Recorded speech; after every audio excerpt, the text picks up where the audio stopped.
अस्सलाम वालेकुम dear students, कैसे हैं आप सब। My name is Rayan Malik and I am here to teach you science class 8। आज हम स्टडी करेंगे चैप्टर नंबर 10 का टॉपिक प्रेशर इन गैसेस। तो आइए चलते हैं बोर्ड की तरफ। Chapter number 10 pressure and movements, इसका हम टॉपिक आज स्टडी करेंगे प्रेशर इन गैसेस। तो गैसेस में प्रेशर किस तरह डेवलप होता है और किस तरह से ये प्रेशर राइज करता है या फॉल करता है, तो हम डिस्कस करेंगे इस लेक्चर में। गैसेस नॉर्मली अगर हम एयर की बात करें कि एयर में बहुत ज्यादा गैसेस मौजूद हैं और ये गैसेस जो हैं ये बेसिकली किस तरह से इनके मॉलिक्यूल्स आपस में इंटरेक्ट करते हैं, क्लोज करते हैं। सबसे पहले हम ये बात डिस्कस करते हैं, जैसे कि आपको यहां पर एक बॉक्स के अंदर कुछ डॉट्स शो हो रहे हैं, ये बेसिकली मॉलिक्यूल्स हैं गैसेस के। Okay, so this molecule shows कि गैस के जो मॉलिक्यूल्स होते हैं वो बहुत ज्यादा दूर दूर होते हैं आपस में।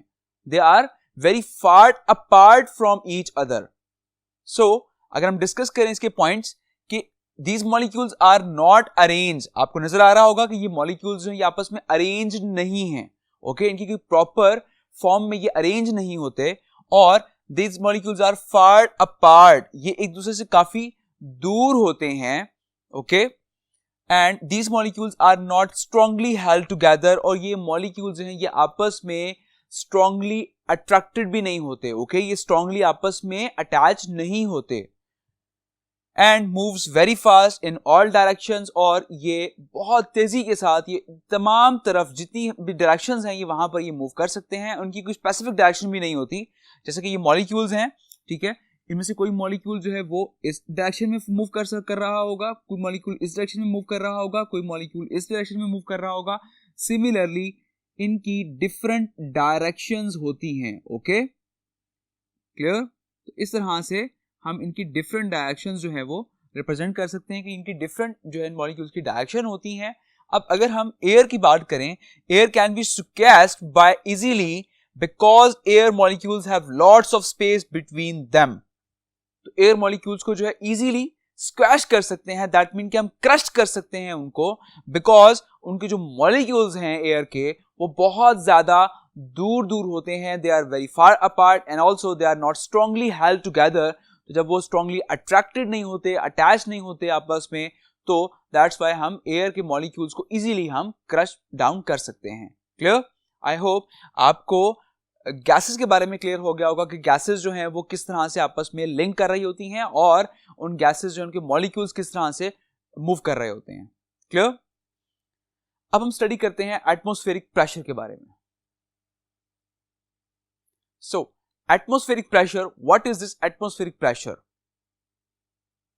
एटमॉस्फेयर की बात करते हैं पहले कि एटमॉस्फेयर क्या होता है। ये जो आपके सराउंडिंग में जितनी भी ये जो एयर है ये आपका सराउंडिंग एटमॉस्फेयर कहलाता है। So atmosphere is composed of different gases. Clear. अब अगर हम बात करें कि गैसेस जो हैं, ऑब्वियसली इन गैसेस का कुछ वेट भी होता है।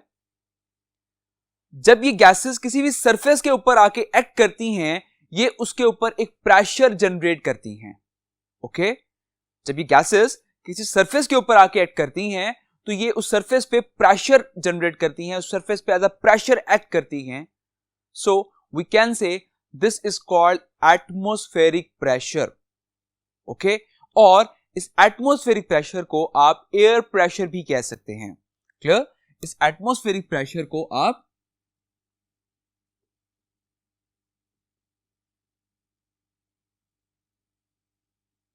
एयर प्रेशर भी कह सकते हैं। अब इसकी अगर हम डेफिनेशन स्टडी करें, it is the force exerted on the surface of the earth caused by the gravitational attraction of the earth on the air above it. Obviously मैंने अभी डिस्कस किया कि एयर का एक वेट भी होता है। वेट हर उस चीज का होता है जिस पर ग्रेविटी एक्ट कर रही हो। तो क्योंकि ग्रेविटी एयर को अट्रैक्ट करके अर्थ की तरफ खींच रही है, ठीक है। अब जैसे ही वो उसको अर्थ की तरफ खींचती है, दैट्स मीन एयर अगर उस किसी भी सरफेस के ऊपर आके एक्ट करता है, दैट्स मीन कि वो वहां पर प्रेशर जनरेट कर रहा है, वो वहां पर प्रेशर एक्ट कर रहा है।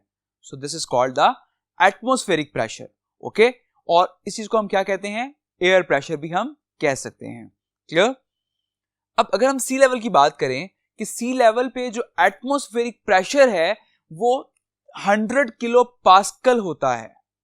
सी लेवल पे एटमॉस्फेरिक प्रेशर जो है 100 kilo pascal, it is too much. अगर हम कंपेयर करें इसको कि 100 किलो पास्कल जो है वो कितना प्रेशर होगा, तो अगर आप किसी भी एक स्क्वायर मीटर पे लाइक 10 कार्स का वेट अगर आप वहां पर रख दें तो वो 10 कार्स जितना प्रेशर जनरेट करेंगी, that pressure is also equal to that 100 kilo pascal. Okay, तो अब आप एनालिसिस कर सकते हैं कि वो 10 जो कार्स हैं वो उस एक स्क्वायर मीटर वाले एरिया पे कितना प्रेशर जनरेट करेंगी, तो वो जो प्रेशर होगा that pressure is also equal to the 100 kilo pascal, क्योंकि बहुत ज्यादा प्रेशर होता है। और हम नॉर्मली सरवाइव क्यों कर जाते हैं? बिकॉज एटमॉस्फेरिक प्रेशर और जो हमारे लंग्स का जो प्रेशर है वो मैच कर जाता है। दैट्स वाई हम इजीली इस एटमॉस्फेयर में हम सरवाइव कर जाते हैं। अदरवाइज अगर हमारे लंग्स का प्रेशर भी एटमॉस्फेयर प्रेशर के इक्वल ना हो तो हम सरवाइव शायद ना कर सकें। Clear? Now the next topic, pressure and volume, कि प्रेशर और वॉल्यूम का आपस में क्या लिंक है। So pressure and volume are inversely related to each other. Pressure is inversely related to the volume. और जब भी कोई चीज इनवर्सली रिलेटेड होती है, दैट्स मीन अगर आप इसमें से एक भी चीज इंक्रीज करें, लाइक प्रेशर अगर हम इंक्रीज करते हैं तो वॉल्यूम ऑटोमेटिकली डिक्रीज होता जाएगा। अब आप यहां पर एक सिलेंडर देख सकते हैं जिसमें कुछ गैस प्रेजेंट है और इसका एक स्पेसिफिक वॉल्यूम है। हम पिस्टन को ऊपर से पुश करते हैं, जैसे ही वो पिस्टन पुश करेंगे तो गैस का जो वॉल्यूम है वो आपको डिक्रीज होता हुआ नजर आ रहा है। अब जब गैस का वॉल्यूम डिक्रीज होगा, दैट्स मीन कि उसकी जो मॉलिक्यूल्स हैं वो आपस में बहुत ज्यादा क्लोज आ जाएंगे, और जब मॉलिक्यूल्स क्लोज आएंगे दैट्स मीन वहां पर प्रेशर इंक्रीज हो जाएगा। तो इस तरह से हम वॉल्यूम को डिक्रीज करके हम प्रेशर इंक्रीज कर सकते हैं। Okay, clear? जब एक चीज डिक्रीज होगी और एक चीज इंक्रीज हो रही हो तो हम कहते हैं कि ये आपस में क्या है? इनवर्सली रिलेटेड हैं। वॉल्यूम डिक्रीज होने से प्रेशर इंक्रीज हो रहा है। क्लियर? अब आप टेबल से ये देख सकते हैं, जैसे कि हमने कुछ वॉल्यूम मेंशन किया हुआ है इन centimetre cube and pressure mention किया हुआ है इन किलो पास्कल। तो उस सिलेंडर का वॉल्यूम 50 सेंटीमीटर क्यूब था, तो वहां पर प्रेशर कितना था? 200 किलो पास्कल। सिमिलरली अगर वॉल्यूम रिड्यूस होकर 40 सेंटीमीटर क्यूब हो गया तो प्रेशर इंक्रीज हो जाएगा 250 किलो पास्कल। एंड सिमिलरली आप देख सकते हैं कि सो ऑन वॉल्यूम डिक्रीज हो रहा है और प्रेशर इंक्रीज हो रहा है। Clear? That's mean they are inversely related to each other. So अब आप यहां से भी एनालिसिस कर सकते हैं कि आप देख सकते हैं कि अगर वॉल्यूम 50 था तो प्रेशर कितना था? 200। हमने वॉल्यूम को हाफ कर दिया, 25 कर दिया, और प्रेशर आपका डबल हो गया एंड इट बिकम्स 400। ओके, तो आपका रिजल्ट ये जनरेट हो गया। अब हम कुछ रिजल्ट लिखते हैं इसके। एक चीज तो हमने डिस्कस कर ली कि अगर वॉल्यूम आपका रिड्यूस होगा तो प्रेशर आपका इंक्रीज करेगा। That's mean they are inversely related to each other. लेकिन अगर हम ये पॉइंट डिस्कस करें कि अगर वॉल्यूम को हम प्रेशर से मल्टीप्लाई करें तो आप ये एनालिसिस करेंगे कि सेम रिजल्ट आपका आ रहा है। Like 50 multiply by 200 it becomes 10,000 and similarly 25 multiply by 400 and becomes also 10,000। So we can write as pressure को अगर हम वॉल्यूम से मल्टीप्लाई कर दें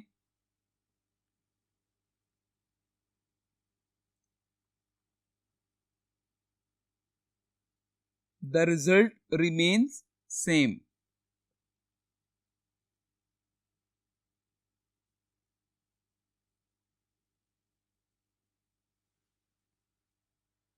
So, अब इसी टॉपिक में एक डिड यू नो का बॉक्स दिया गया है, अब हम वो डिस्कस करते हैं। An aircraft creates artificial pressure in the cabin so passenger remains comfortable wheel it's in flight. अब एयरक्राफ्ट जो है वो एक आर्टिफिशियल प्रेशर क्रिएट कर देता है ताकि जो अंदर पैसेंजर्स हैं वो इजीली सांस ले सकें। ओके, तो इजी जो पैसेंजर्स हैं वो अपने आप को कंफर्टेबल वहां पर फील कर सकें उसके अंदर। दैट्स वाई एक एयरक्राफ्ट जो है वो आर्टिफिशियल प्रेशर, एयर प्रेशर वहां पर जनरेट कर देता है। ओके, सिमिलरली एक और डिड यू नो डिस्कस करते हैं। Steam engines use compressed gases to drive the pistons up and down inside cylinders. Similarly, जो steam engines होते हैं वो भी compressed gases use करते हैं और उस compressed gases मतलब उसके pressure को वो use करके piston को वो up और down कर सकते हैं. Similarly, spray aerosols use compressed gases as propellants, push the button and the contents spray out. तो जो spray aerosols होते हैं exactly उनका भी आपने देखा होगा कि वो उनका जो नोजल होती है जब वहां से वो स्प्रे निकल रहा होता है तो काफी प्रेशराइज स्प्रे निकल रहा होता है. ओके, तो वो भी यही कंप्रेस्ड गैसेस यूज करते हैं जिसके थ्रू जो है वो प्रेशराइज स्प्रे निकलता है और वो स्प्रे जाकर जिस भी फ्लैट सरफेस होती है उसके ऊपर जाके वो पूरा स्प्रे जो है वो पेंट कर देता है. क्लियर? तो आई होप आपको ये डिड यू नो के बॉक्स क्लियर हो गए होंगे. अब इसी पेज पर एक टेस्ट योरसेल्फ के कुछ क्वेश्चंस गिवन हैं तो हम वो डिस्कस करते हैं वन बाय वन.